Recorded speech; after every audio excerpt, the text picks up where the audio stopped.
ओम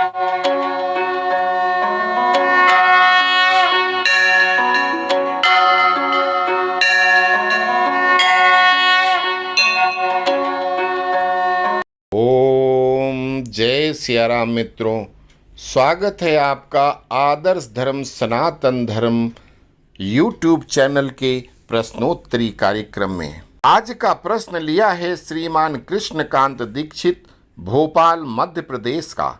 इनके 3 प्रश्न हैं और तीनों प्रश्न शनि देव को लेकर ही हैं, जिसमें से एक प्रश्न हमने अपने कम्युनिटी पे डाला था और हमारे बहुत सारे दर्शक मित्रों ने अपने उस पे विचार व्यक्त किए। मित्रों, आज हम वही कहानी लेकर प्रस्तुत हुए हैं। तो दीक्षित जी के 3 प्रश्न हैं।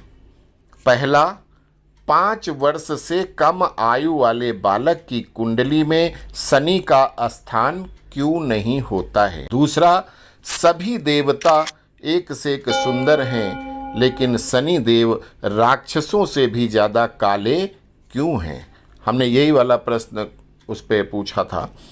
और तीसरा है कि पीपल के पेड़ पर जल क्यों चढ़ाया जाता है, इस पेड़ का शनि से क्या रिश्ता है, क्यों चढ़ाते हैं जल। मैं आपके तीनों प्रश्नों का प्रामाणिक उत्तर दूंगा। इसके पूर्व हमारी अपने सभी दर्शक मित्रों से अपील है कि वो इन शैक्षिक वीडियोज को ज़्यादा से ज़्यादा लोगों में शेयर करें, और जिन्होंने अभी तक इस चैनल को सब्सक्राइब नहीं किया है तुरंत कर लीजिए। आप लोगों की ज़्यादा संख्या देखकर मुझे बल मिलता है, प्रोत्साहन मिलता है। अब आते हैं आपके प्रश्नोत्तर पर। आपके प्रश्नों को पढ़कर तो मुझे ये लगता है कि श्रीमान दीक्षित जी या तो आप स्वयं एक एस्ट्रोलॉजर हैं या फिर किसी ज्योतिषी ने आपकी कुंडली देखकर शनि देव के बारे में आपको कुछ ज़्यादा ही डरा दिया है। आजकल जितना ये चाटक नाटक ये लोग बताते हैं, शनि देवता न्याय के देवता हैं, लेकिन जैसे कि एक सीरियल में आया था और उसमें सभी पौराणिक कहानियाँ जो भी किसी भी पुराण की हों, किसी भी देवता की हों, सब में वो शनि से जोड़कर दिखाया गया था। वो सब कोरी बकवास और महा झूठ है। शनि भी अन्य ग्रहों की तरह एक ग्रह मात्र हैं और उस ग्रह के मालिक शनि देव हैं, जो सूर्य पुत्र हैं। शनि की 7.5 और उनकी महादशा से सभी लोग घबराते हैं, किंतु यह जरूरी नहीं कि शनि सिर्फ नुकसान ही करते हैं। वो कई बार कुंडली में व्यक्ति को बहुत सारा फायदा भी करा देते हैं। उच्च का नीच का शनि कुंडली के अनुसार लाभ या हानि देते हैं। हानिकारक योग की स्थिति में अगर व्यक्ति सही से उपाय करे तो शनि उसका कुछ नहीं बिगाड़ सकते। शनि सिर्फ 2 लोगों से घबराते हैं, डरते हैं। उनमें से प्रथम है संकट मोचक हनुमान जी, और दूसरा वो व्यक्ति जो शाकाहारी, सदाचारी और रोज सूर्योदय से पहले पीपल के पेड़ पर जल चढ़ाने वाला हो। हनुमान जी से क्यों डरते हैं शनि, इसका कारण एक अन्य वीडियो के माध्यम से अलग से बताएंगे, क्योंकि अगर उस कहानी को यहाँ जोड़ देते हैं तो वीडियो बहुत बड़ा हो जाएगा। तो प्रस्तुत है दीक्षित जी के प्रश्नों का उत्तर देती हुई एक छोटी सी प्रामाणिक कथा, जो इस प्रकार है। आप सबने थोड़ा या ज़्यादा कुछ न कुछ ब्रह्म ऋषि दधीची के बारे में सुना होगा, जिनकी हड्डियों को देवताओं ने दान में मांगा था और उन्होंने लोक कल्याण के लिए अपने शरीर को गायों से चटवाकर अपनी जिंदा हड्डियां दान कर दी थी, जिससे इंद्र का वज्र नामक अस्त्र बना और जिससे दैत्यों का संहार हुआ और पृथ्वी से पाप कम हुए। महर्षि दधीची की अगर आप लोगों ने कथा नहीं सुनी है तो कमेंट बॉक्स में लिखना। मैं आपको उसी जगह जहां महर्षि दधीची ने हड्डी का दान किया था वहां की यात्रा कराते हुए संपूर्ण कथा विस्तार से सुनाऊंगा। फिलहाल दीक्षित जी के प्रश्न का उत्तर देने के लिए संबंधित भाग को ही सुना रहे हैं। देवता और खासकर इंद्र सबसे बड़ा स्वार्थी है। उसने महर्षि से दान मांगा, उनकी अंतिम इच्छा पूछी तो महर्षि बोले कि मैं तो हमेशा प्रभु की तपस्या करता रहा, इसलिए कभी किसी तीर्थ में स्नान नहीं किया। अतः मेरी अंतिम इच्छा है कि मैं मरने से पहले सारे तीर्थों में स्नान कर लूं। अब सारे तीर्थ यात्रा कराना बहुत समय लगने वाला था, अतः इंद्र पहुंचा भगवान नारायण की शरण में और उनको महर्षि दधीचि की अंतिम इच्छा के बारे में बताया। विष्णु जी बोले कि ये तो नियम है कि किसी भी हालत में मरने वाले की अंतिम इच्छा जरूर पूरी करनी चाहिए, लेकिन प्रभु अगर हम उनके तीर्थ यात्रा वाली इच्छा को पूरी कराने लगे तो वर्षों लग जाएंगे, इतना समय कहाँ है। भगवान विष्णु ने ब्रह्मा इंद्र आदि देवताओं को बताया कि आप सभी मिलकर उसी जगह एक गहरा कुंड बनाओ और फिर गंगा, यमुना, घाघरा, सरयू, सरस्वती, अलकनंदा, गोमती, कावेरी, नर्मदा, ब्रह्मपुत्र आदि नदियों का आवाहन करो और उनसे थोड़ा थोड़ा जल मांगकर उसी कुंड में डालते जाओ। सभी तीर्थों का आवाहन करके उनसे भी जल मांगो और कुंड में डालो। उसके बाद फिर दधीचि जी को स्नान कराकर आगे बढ़कर अपना कार्य करो। वह कुंड आज भी उत्तर प्रदेश के सीतापुर जिले के मिश्रिख कस्बे में स्थित है। इस कुंड का नाम दधीचि कुंड मिश्रित तीर्थ हो गया, अर्थात विश्व के सभी तीर्थों का मिश्रित जल वाला तीर्थ। अभी तक इस स्थान पर हर साल लाखों लोग परिक्रमा करते रहते हैं। जब ब्रह्मर्षि ने प्राणायाम के द्वारा अपनी आत्मा को ब्रह्मांड में चढ़ा लिया और देवताओं ने उनके शरीर से मांस के लोथड़े हटाकर हड्डी निकालकर हथियार बना लिए, भगवान विष्णु की युक्ति से इंद्र का काम तो बन गया। दधीचि जी की मृत्यु के बाद उनके बचे हुए मांस पिंड आदि का अंतिम संस्कार हो रहा था, तो उनकी महान पतिव्रता नारी, जिनकी गोद में एक 3 वर्ष का बालक था, उसको पीपल के पेड़ के खोह में बैठाकर वो पति के संग सती हो गईं। स्वार्थी देवताओं ने उस नन्ही सी जान बालक को न देखा, न सोचा कि अनाथ बालक का क्या होगा। महर्षि दधीचि की पत्नी अपने पति का वियोग सहन नहीं कर सकती थी और पास में ही स्थित विशाल पीपल वृक्ष के कोटर में 3 वर्ष के बालक को रख स्वयं चिता में बैठकर सती हो गईं और इस प्रकार ब्रह्मर्षि दधीचि और उनकी पत्नी का बलिदान हो गया लोक कल्याण के लिए। किंतु पीपल के कोटर में बैठा वो छोटा सा बालक, 3 साल का बालक, भूख प्यास से तड़प तड़प कर चिल्लाने लगा। जब कोई वस्तु नहीं मिली तो कोटर में गिरे पीपल के छोटे छोटे गोदों, फल होते हैं पीपल के छोटे छोटे, उनको खाकर बड़ा होने लगा। कालांतर में पीपल के पत्तों और फलों को खाकर बालक उस वन में अकेला रहता था। वहीं पीपल का कोटर, पेड़ के तने में जो बड़ा सा खोह या गैप हो जाता था, उसका वही घर था।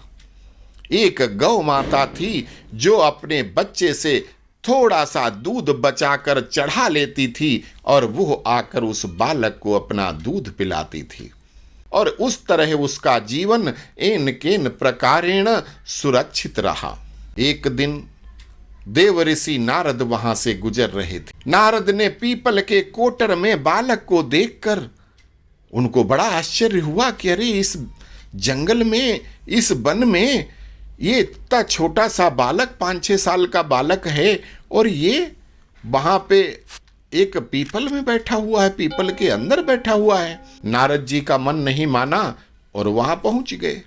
बालक से पूछते हैं कि बालक तुम कौन हो? तो बालक तो बोलना जानता नहीं था। 3 साल का था, अब बेचारा 5-6 साल का हो गया, लेकिन अब उसको बोलना तो किसी ने नहीं सिखाया।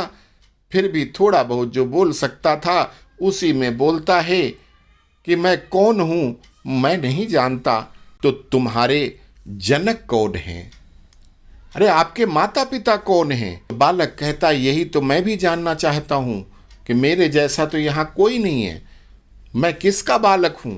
अपने तप बल से ध्यान से देखने पर उनको सब कुछ सामने दिख गया। नारद ने आश्चर्यचकित होकर बताया कि हे बालक, तुम तो महान दानी महर्षि दधीचि के पुत्र हो। तुम्हारे पिता की अस्थियों का वज्र बनाकर ही देवताओं ने असुरों पर विजय पाई थी। नारद ने बताया कि तुम्हारे पिता दधीचि की अकाल मृत्यु हो गई थी। बालक बोलता है कि ऋषि, हे देव ऋषि, मेरे पिता की अकाल मृत्यु का कारण क्या था? तो नारद जी कहते हैं, क्योंकि आपके पिता के ऊपर शनि देव की महादशा थी। बालक पूछता है, फिर मेरे ऊपर आई विपत्ति का कारण क्या था? तो नारद फिर कहते हैं कि आपके ऊपर आई विपत्ति के कारण भी शनि देव ही हैं, उनकी महादशा आपके ऊपर भी थी। इतना बताकर देव ऋषि नारद ने पीपल के पत्तों और गोदों को खाकर जीने वाले बालक का नाम पिपलाद रखा और उसे दीक्षित किया, अपना शिष्य बना लिया। नारद ने उनको ब्रह्मा जी को खुश करने वाला एक मंत्र बताया और कहा कि इस मंत्र का जाप करके आप ब्रह्मा जी को खुश करो। नारद जी के जाने के बाद बालक पिपलाद ने नारद के बताए अनुसार ब्रह्मा जी की घोर तपस्या कर उन्हें प्रसन्न किया। ब्रह्मा जी ने जब बालक पिपलाद से वर मांगने को कहा तो पिपलाद ने वरदान में मांगा कि मेरी दृष्टि मात्र से देखने से कोई भी वस्तु प्राणी जिंदा जल जाना चाहिए। यह वरदान, यह शक्ति हमें दे दो। ब्रह्मा जी से वर मिल गया और सर्वप्रथम पिपलाद ने शनि देव का आवाहन करके अपने सन्मुख बुलाया। शनि देव ने बड़े घमंड के साथ कि बालक मेरी पूजा करके मेरा आवाहन कर रहा है, मेरी जबरदस्ती की महादशा से उसके पिता की मौत हुई थी, उस पर पश्चाताप की जगह ऐसा आगे और लोगों पर करूंगा, सोचते हैं शनिदेव, जिससे लोग भगवान शिव और नारायण की तरह मेरी पूजा किया करेंगे। यही सोचते हुए प्रकट हुए शनिदेव और बोले, हे बालक, आंखें खोलो, मैं सूर्यपुत्र शनिदेव आपके सामने हूं, अपना अभिप्राय बताओ। शनिदेव को अपने सामने पाकर पिपलाद को अपने पिता, अपनी माँ और अपने ऊपर हुए अत्याचार, दुख सब याद आ गए और अत्यंत क्रोध आ गया और आंखें खोलकर क्रोध में शनिदेव को भस्म करना शुरू कर दिया। शनिदेव पूरे शरीर के साथ उनके पूरे शरीर में आग लग गई और वो जलने लगे। धू धू कर शनिदेव जल रहे हैं। ब्रह्मांड में कोलाहल मच गया। सूर्यपुत्र शनि की रक्षा में सारे देवता आ गए, किंतु यह क्या, जो भी देवता बचाने को आता वो स्वयं ऋषि के देखते ही जलने लगता। अब वो खुद को बचाए या शनि देव को, और सभी देवता विफल हो गए और सामने से भाग गए। सूर्य देव भी अपनी आंखों के सामने अपने पुत्र को जिंदा जलता हुआ देखकर बहुत दुख करते हैं और ब्रह्मा जी से उसको बचाने हेतु विनय करते हैं। अंततः ब्रह्मा जी स्वयं पिपलाद के सन्मुख पधारे और शनि देव को छोड़ने की प्रार्थना की, किंतु पिपलाद तैयार नहीं हुए। बोले कि इस दुष्ट की वजह से मेरे पिता की अकाल मृत्यु हुई, मेरे पिता की मृत्यु होने से मेरी माँ सती हो गई और मैं एक अनाथ हो गया और उतनी छोटी सी आयु में भूखा प्यासा इस जंगल में अनाथों की तरह रहा। मैं इसको नहीं छोड़ने वाला, मैं इसको किसी भी कीमत पर नहीं छोड़ूंगा। ब्रह्मा जी ने एक के बदले 2 वर और देने की बात कही। कहा कि जो हो गया वो होनी थी, उस बात को भूलकर ये देवता है, इसको छोड़ दो, इसको अपने कर्म पे रहने दो। लेकिन पिपलाद कहा कि मैं इसको किसी कीमत पर नहीं छोड़ूंगा, इसको जलाकर भस्म कर दूंगा। ब्रह्मा जी ने कहा, अच्छा पिपलाद, तुम एक की जगह 2 वर ले लो, लेकिन इसको छोड़ दो। बहुत अनुनय विनय पर उनको ब्रह्मा जी के ऊपर दया आई और कहा, ठीक है, आप हमें 2 वरदान दो, मैं इसकी जान बख्श दूंगा। कौन से 2 वरदान मांगे? देखो, ऋषि फिर भी लोक कल्याण के ही वरदान मांग रहे हैं। यही ऋषियों का स्वभाव है। पिप्लाद ने कहा कि मुझ अनाथ को शरण पीपल के वृक्ष ने दिया है, अतः जो भी व्यक्ति सूर्योदय के पूर्व पीपल के वृक्ष पर जल चढ़ाएगा उस पर शनि की महादशा का कोई असर नहीं होना चाहिए। ब्रह्मा जी ने बोला तथास्तु। दूसरा वरदान क्या कहते हैं कि जन्म से लेकर 5 वर्ष तक के बालक, किसी भी बालक की कुंडली में शनि का स्थान ही नहीं होना चाहिए, जिससे कोई और बालक मेरे जैसा अनाथ न हो। ब्रह्मा जी ने तथास्तु कहकर वरदान दिया।